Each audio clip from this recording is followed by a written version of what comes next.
The first time I noticed Ryan in a way I wasn't supposed to, he was sprawled across the couch in nothing but basketball shorts, his hair still damp from a shower, laughing at something on his phone. He was 23, younger than me by 6 years, carefree in a way that made me envy him. We'd been roommates for almost a year, and in that time I'd come to know his habits. The way he left his shoes kicked under the table, the faint smell of cologne that lingered in the hallway after he dressed for class, the sound of his music thumping to the bathroom door every morning. He was straight. At least, that's what I told myself whenever I caught my eyes staying on him longer than they should. I wasn't supposed to notice. I had Daniel, my boyfriend of 4 years. Daniel was dependable, calm, the kind of man who folded laundry as soon as it left the dryer. He trusted me. When I told him moving in with a younger, straight roommate was just practical, he'd smiled and kissed my forehead and said, "As long as you're happy." That trust weighed heavy some nights, like a secret I hadn't even spoken yet. Ryan and I got along well enough. We shared groceries sometimes, argued playfully about which sports team was better, traded stories over late-night pizza. He was always teasing, always pushing buttons just to get a reaction. Girls came and went, sometimes staying the night, their heels clicking on our hardwood floor in the morning. I'd hear them giggle in his room, and I'd force myself not to imagine the things happening behind his door. It was a Thursday night when the question slipped out of him. We both had a few beers, the TV low in the background. The kind of lazy evening where conversation meanders without direction. Ryan was leaned back in a recliner, his bare foot tapping against the side of the coffee table. I was stretched on the couch, phone in hand, pretending to scroll though I was half dozing. "Can I ask you something?" His tone was casual, but his eyes were sharp when I glanced up. "Sure," I said, expecting a question about rent or groceries.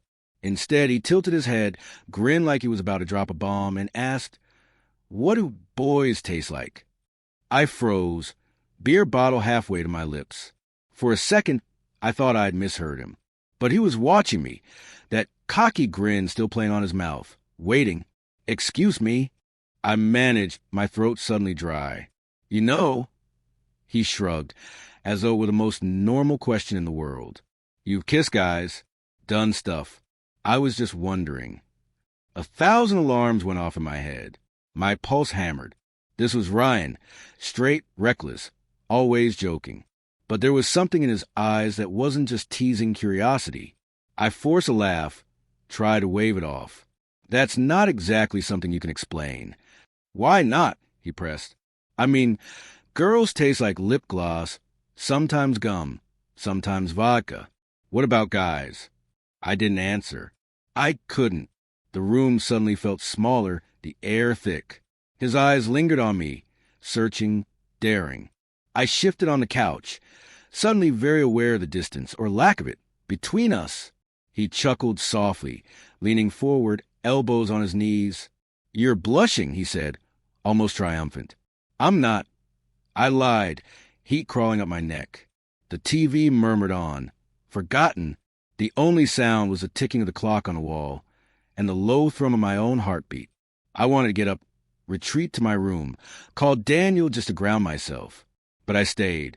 Ryan let the silence stretch until it became unbearable, then smirked. Maybe he could show me some time. He said it lightly, almost as if it were a joke, but his eyes didn't leave mine.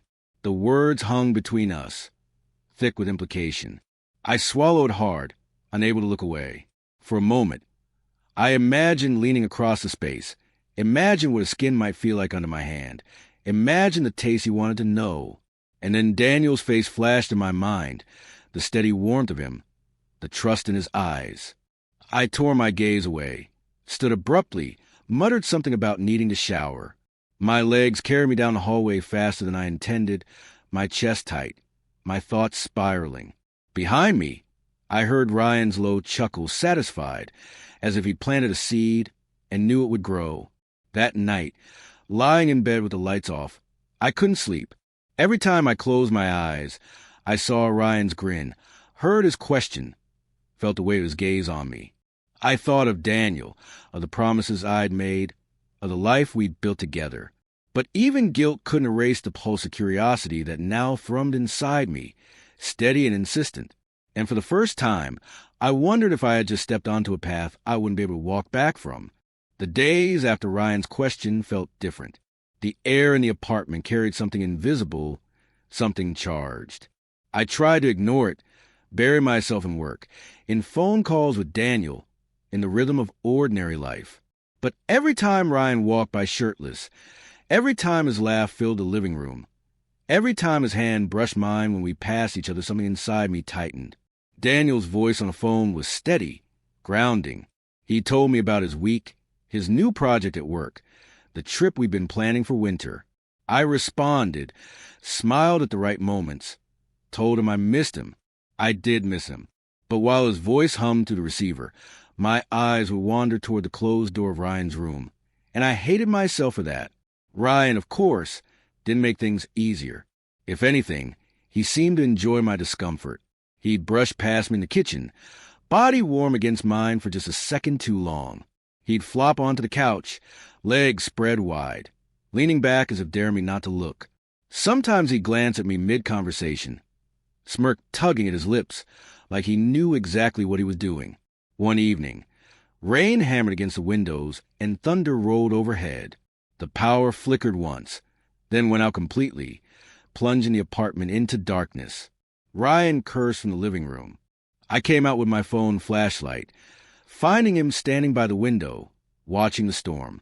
"Guess it's just us and the thunder tonight," he said, turning toward me with that grin. I tried to laugh it off, but the flicker of light from my phone painted his face in sharp angles, his eyes glinting with something unreadable. I set the phone on the coffee table, its glow weak, but enough to see by. We ended up sitting on the couch, talking to pass the time. At first, it was harmless. Stories about college, about friends, about family.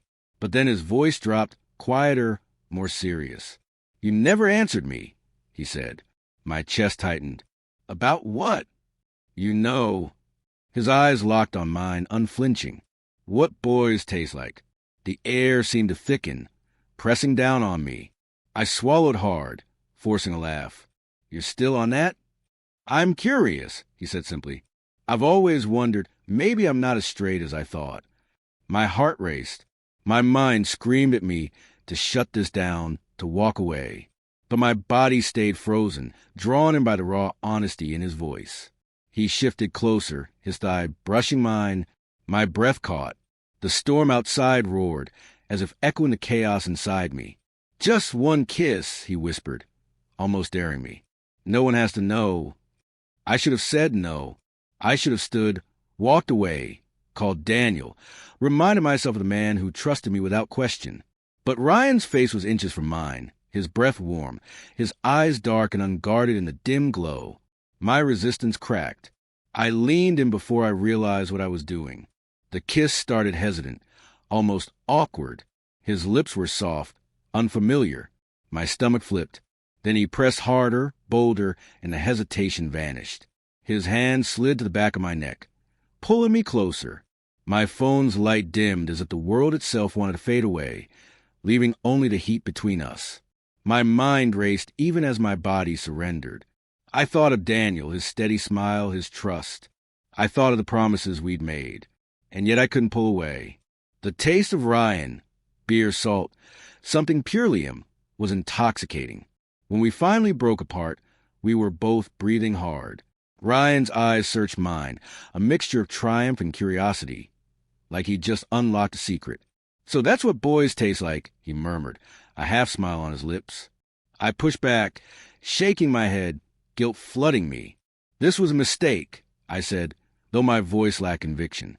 He leaned back against the couch, arms spread casually, though his eyes never left me. "If you say so." Silence filled the room, broken only by the storm outside. I stood abruptly, mumbling something about checking the breaker. My hands trembled as I walked away, but the taste of him lingered, searing itself into my memory. That night, lying in my bed, the guilt was suffocating. Daniel's face swam in my mind, his laughter, his trust. I had betrayed him. And yet, beneath the guilt, another feeling pulsed stronger than I wanted to admit. Hunger. The kind of hunger that, once awakened, doesn't fade. I closed my eyes, but all I could see was Ryan's grin, All I could feel was the echo of his lips on mine. The days after the storm blurred together, each one carrying the weight of what had happened. I moved through them like a man with a secret stitched beneath his skin, careful not to let it show. Daniel called often, his voice warm, asking about my days, reminding me of our plans. I answered, I laughed, I told him I love him, and yet, behind every word, the memory of Ryan's lips tugged at me like a hook I couldn't shake. Ryan acted as if nothing had changed in front of others, but when it was just us, something lingered, a look that lasted too long, a smirk that said he remembered, a brush of his hand against mine as we passed each other in the narrow hallway. It was all small enough to be deniable, but heavy enough that I felt it in my chest, my gut, my pulse. One evening, I came home late from work to find him in the kitchen, shirtless, pulling a pan off the stove. The smell of garlic and butter filled the air. He glanced over his shoulder, grin flashing. Made too much. Want some? I should have said no. I should have gone to my room, locked the door, called Daniel, grounded myself in what was safe and real. Instead, I sat at the table, letting him serve me, watching his muscles move under the kitchen light. We ate, we talked, we laughed, and when his hand brushed mine reaching for the salt, I didn't pull away. The tension between us thickened. He leaned closer, voice low, playful. You think about it too, don't you? My fork stilled. Ryan. He tilted his head, eyes sharp, lips curved in a knowing smile. Don't lie. You've been looking at me the same way I've been looking at you. Denial stuck in my throat, but he was right. I had been looking, wanting, breaking my own promises silently, every day. He stood, stepped closer, and before I could move, he was behind me, his breath brushing my ear. You can't pretend you don't want this too. His voice was quiet, almost gentle, but it sent a shiver straight through me. I turned, and there he was, so close, his face open, his eyes darker than I'd ever seen them. My chest rose and fell in ragged rhythm. Guilt gnawed at me, Daniel's name echoing like a prayer I wasn't strong enough to hold. And still, I leaned into him. The kiss was different this time, not hesitant, not questioning. It was hungry, certain. His hands gripped my shoulders, pulled me flush against him. My own hands betrayed me, sliding up his arms, feeling the heat of his skin. The room seemed to tilt, the rest of the world dissolving until there was nothing but the two of us, tangled in something we both knew was wrong yet couldn't resist. When we finally broke apart, both of us breathing hard, I pressed my forehead to his chest, eyes squeezed shut. This can't happen, I whispered, though the words rang hollow. Ryan's hand brushed down my back, slow, deliberate. It already did, he murmured. Later, lying in bed alone, I stared at the ceiling, my body still buzzing, my heart heavy. Daniel's voice echoed in my head, his trust, his steady love. I thought of the life we'd built, the plans we'd made, and then I thought of Ryan, the spark in his eyes, the taste of his mouth, the way he made me feel alive in a way I hadn't in years. It wasn't love, not in the way Daniel gave me love. It was something else, something reckless and dangerous and intoxicating, a secret bond that lived in the shadows, feeding on my guilt. I told myself I could stop, that tonight would be the last time, that I'd pull away, rebuild what I'd broken, go back to being the man Daniel trusted. But even as I thought it, I knew I was lying. Because once you taste fire, it's impossible to forget the burn. The days ahead stretched uncertain, heavy with choices I didn't want to make. Daniel would never know. Ryan would never admit out loud that he wasn't straight.